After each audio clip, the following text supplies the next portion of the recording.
After the nuclear explosion, a group of survivors hides in a bunker, only to face worse dangers. Come on, shoot! Sam! Shoot! Come on, shoot me!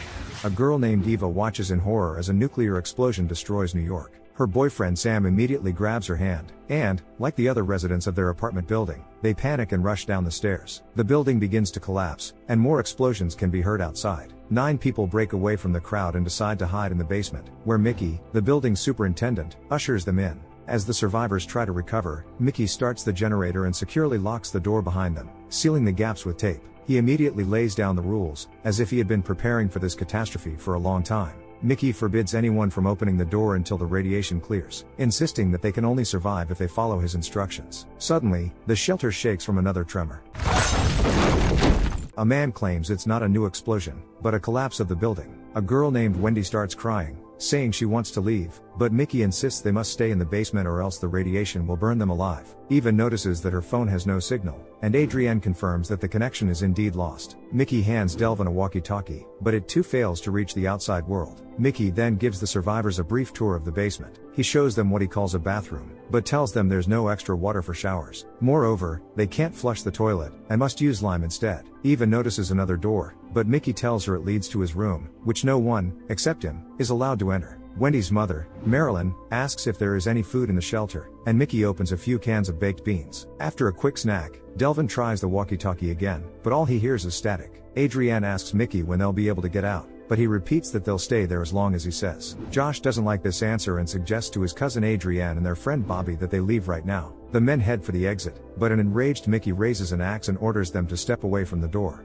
Get away from that fucking door! They have to step back, and Mickey recalls how, during other nuclear disasters, the skin of living people peeled off, and their bodies were covered with tumors. Eva asks him not to continue with such an unpleasant topic, but Mickey is trying to explain that if anyone attempts to leave, radioactive dust will seep into the basement, and it will be the end for all of them. The next day, Eva sorts through her purse, and Sam notices she's still keeping his business card. He insists that they will get through all of this because they love each other, but Eva silently remains lost in thought. For lunch, the survivors are served beans again. Josh sighs in frustration, complaining that they'll have to eat this disgusting food for the rest of their lives. His words upset Mickey. He emotionally reminds everyone that they've survived only thanks to him and that he's sharing food with them, food he could easily eat alone. Sam is struck by how they're arguing over beans when their loved ones are already gone. He becomes hysterical, shouting that Mickey won't be able to save anyone. He continues angrily blaming Mickey for everything, and Mickey, unable to take it anymore, slaps him across the face. Noticing that Wendy is terrified, Mickey reassures her that he won't hurt her and distracts her by making her focus on his disappearing finger. Suddenly, there's noise outside the entrance door. It's clear someone is trying to open the door from the outside, and everyone hopes it's rescuers. However, Mickey isn't as optimistic and orders everyone to turn off the lights in the basement. The strangers outside begin cutting through the door with a gas cutter, and some continue to hope for salvation. Soon, several armed men in protective suits enter the basement. Adrienne tries to convince them to lower their weapons, insisting they are peaceful civilians, but the strangers punch him in the stomach and move deeper into the basement, eyeing the survivors closely. Marilyn tries to hide Wendy behind her, but the armed men spot the girl and pull her away from her mother, ignoring her desperate pleas. While some of the intruders hold Marilyn, others inject Wendy with an unknown substance and carry her out of the basement in a protective capsule. The survivors scatter in fear throughout the shelter, but the strangers continue their hunt. Eva hides in the shower, and one of the armed men discovers her. Luckily, Delvin quietly approaches from behind and strikes him with an axe. Meanwhile, Mickey attacks another intruder with a knife, grabs his weapon, and shoots him. Another enemy is about to shoot Sam, but Mickey manages to kill him too. After ensuring no armed strangers are left alive, Mickey switches on the lights and rushes to the door, locking it with a chain. Bobby and Josh find the wounded Adrienne, and Eva, clearly concerned for him, immediately rushes to his side. Along with Delvin, they tend to Adrienne's wound and remove a bullet from it. Soon, Eva realizes Sam is nowhere to be found and starts searching for him. Fortunately, Sam has survived, and he's relieved to see that Eva is okay as well. Shocked, Marilyn struggles to cope with the loss of Wendy, and Mickey once again seals the door with tape. Then, Delvin and Josh inspect one of the bodies and remove the protective suit. Mickey claims that the attackers were wearing radiation suits and suggests that the nuclear disaster might have been orchestrated by America's enemies. When they remove the helmet, they realize that at least one of the attackers is Asian, which might indicate he's from North Korea. Suddenly, the survivors notice Marilyn trying to peel the tape off the door, attempting to escape the basement and find her daughter. The men lock her in a storage room, where she continues to scream desperately. They then gather all the bodies and wrap them in plastic, as they cannot dispose of them just yet. Delvin tries once more to contact the outside world using the radio. However, all he manages to hear is a stranger's voice, saying, "Finish the cleanup," with an American accent. Mickey demands that Delvin turn off the radio, suspecting that it's the reason they were discovered. Suddenly, Delvin notices a sausage sticking out of Mickey's pocket. Everyone realizes he's hiding something, but Mickey insists that this is his place and that he has the right to keep something for himself. While the others nibble on more beans, Eva asks if anyone has brought food to Marilyn. Clearly, no one cares about her, so Eva takes the initiative, bringing her cans and trying to comfort the woman. But Marilyn responds, saying that Wendy was the only thing that mattered in her life. The group then begins debating whether they should go search for Wendy. Mickey and Bobby oppose the idea, but surprisingly, Josh decides to put on one of the attackers' suits and see what's happening outside. The survivors open the door and are stunned to find enormous plastic tunnels extending from it. The group returns to the shelter, while Josh presses on. Eventually, one of the tunnels leads him to a laboratory, where several people in protective suits are working. Josh looks around and spots a container filled with Wendy's cut-off hair. As he ventures deeper into the laboratory, he discovers capsules containing children. Wendy.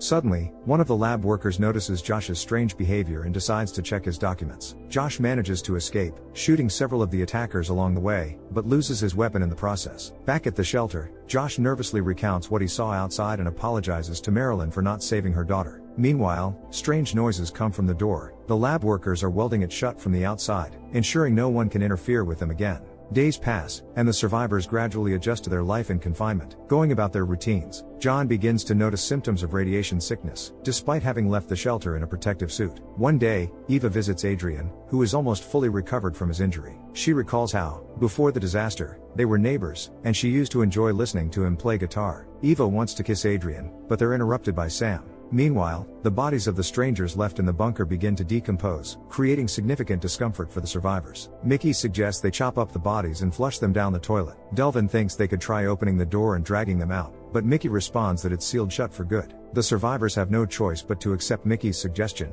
and Bobby agrees to do the dirty work. Trying to cope with loneliness and distract herself from her thoughts, Marilyn starts an intimate relationship with Bobby. One night, Delvin goes to the bathroom and notices that Mickey's secret room is open, but Mickey is nowhere to be found. However, as Delvin begins to relieve himself, he hears Mickey entering the room. He demands an explanation for how Mickey returned so quietly, but Mickey pushes him out. Delvin decides to tell the other survivors what he saw. Soon, they all search Mickey's room, and each finds something of their own among his things, meaning the commander had been entering their apartments when they weren't home. After a while, an angry Mickey appears at the door, reminding them that entering his room is forbidden. Delvin, who has found his ball, demands to know why Mickey took it, but Mickey refuses to answer. From then on, Mickey's room becomes a shared space, and his TV helps ease the dull days of the survivors. Meanwhile, Marilyn and Bobby are making love. It seems that Marilyn is no longer too concerned about the disappearance of her daughter. Later in the evening, Eva stops by and offers to listen to Marilyn if she wants to share anything. However, Marilyn suggests Eva focus on Josh, hinting that otherwise, one of the men will just use her. The words upset Eva, and she stops trying to help Marilyn. Soon after, the food supplies begin to run low. The men clash with Mickey, suspecting that he's hiding something, since he's the only one who hasn't lost weight during this time. Later, Josh and Bobby discuss how they might escape, since otherwise, they won't survive. But Adrienne reminds them that the door is impossible to open, and there's only one surviving protective suit, so escaping seems unlikely. At the same time, Eva notices Delvin pulling a stun gun from his locker and heading toward Mickey's room. Inside, Delvin sees Mickey coming out of a closet hidden behind an American flag and demands that Mickey let him in. Mickey has no choice but to comply with Delvin, and Delvin discovers that the closet is hiding an assault rifle. The find shocks Delvin, and Mickey, seizing the moment, grabs the weapon and shoots Delvin. Shocked, Eva calls for help. The group bursts into Mickey's room, demanding an explanation. Mickey insists he shot Delvin in self-defense because Delvin was trying to take his supplies and weapons. The survivors don't believe Mickey and knock him unconscious with a blow to the head, tying him to a chair. Josh and Bobby attempt to break into a storage room, but the lock opens with the code. Furious, Josh tries to point a gun at Mickey to force him to reveal the code, but Eva snatches the weapon from his hands and throws it in the toilet for everyone's safety. Bobby then begins to beat Mickey, but he still refuses to give up the code. Eva and the others beg him to stop, but Josh grabs a knife and cuts off Mickey's finger. Mad with rage, Josh threatens to chop off another finger, but Mickey finally gives in and reveals the code. Everyone heads to the coveted storage room, leaving Mickey tied to the chair. Soon, Marilyn, who has clearly lost her mind from the trauma, peeks in on him. The survivors discover a hidden stash of various food in Mickey's secret room, and Bobby declares that they need to kill Mickey, as he has been deceiving them all this time. Bobby drags Mickey to another room, cruelly taunting him while performing a trick with his severed finger, then defecates in the middle of the room. During dinner, Josh and Bobby continually humiliate and mock Marilyn. Eva can't stand their disgusting behavior and runs to the front door, desperately calling for help. Sam catches up with her, initially trying to calm her down but then attempting to take advantage of her. Eva manages to break free. Meanwhile, the deranged Marilyn applies bright makeup in a clumsy attempt to win Bobby's favor again. Feeling slightly calmer, Eva passes by what used to be Mickey's room and witnesses Bobby and Josh assaulting Marilyn. That night, exhausted Marilyn visits Eva and Sam, and they offer to let her stay with them. But then Bobby and Josh come for Marilyn and drag her back into the room. Come on, let her go.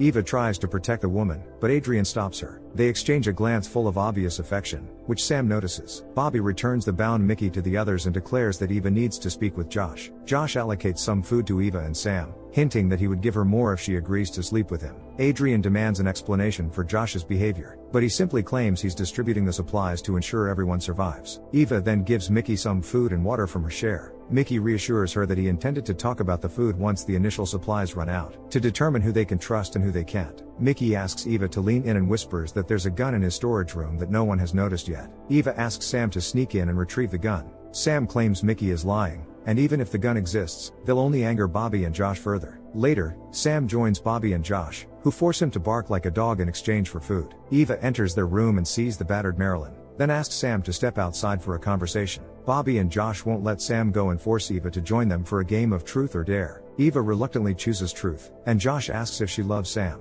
She answers yes, then asks Josh if he enjoyed torturing Mickey. An enraged Josh insists he did not, and that he only tortured him because they had no other choice. Sam tries to defuse the tension, but Josh snaps and forces Sam to chop up Delvin's body. At first, Sam refuses, but Bobby and Josh humiliate him and force him to take the axe. However, when Sam approaches Delvin's body, he hesitates to make the first strike. Josh twists his arms, and with Bobby's help, they force Eva to chop the body instead of Sam. To save Sam from further torture, Eva reluctantly agrees.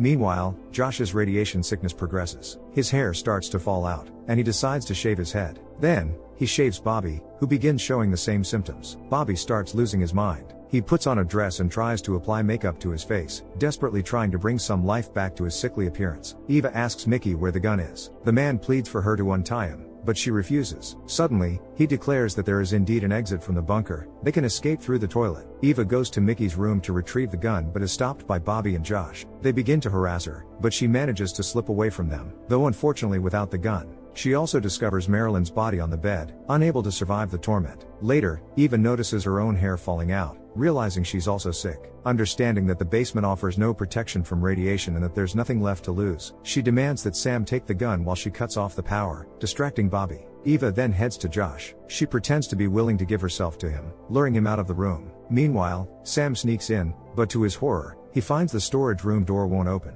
Suddenly, Bobby appears behind him, revealing that they changed the code 2 weeks ago. Sam begs him to let him in and give him some food, but Bobby kisses him and starts to harass him. Bobby then claims it was all a joke and lets him into the storage room. Sam finds the gun but accidentally drops it in front of Bobby. Bobby bends to pick it up, but Sam suddenly shows resolve. He punches Bobby with all his strength, grabs the gun, and kicks Bobby out of the storage room, threatening to shoot him. Meanwhile, Josh starts to suspect Eva of deception. He beats her and tries to rape her, but she manages to stab him in the face with a pencil. However, he doesn't let her escape and starts to strangle her, but Adrian rushes in to help. Eva then sees that Sam managed to get the gun, but the surviving members of the group start surrounding him, each trying to distract him and grab the weapon. Eva screams for Sam to hand the gun to Adrian, someone he can trust, but out of jealousy, Sam shoots him instead. Eva rushes to Adrian, while Josh and Bobby viciously beat Sam. Josh demands Bobby shoot Sam, but then Bobby unexpectedly aims at Josh's head. At that moment, Eva grabs a can of food, slashes Bobby's throat with the lid, and takes the gun. She begins freeing Mickey. Josh chases after her, but Mickey shoots him just in time. Suddenly, the wounded Josh smashes an oil lamp in front of him, and flames engulf him.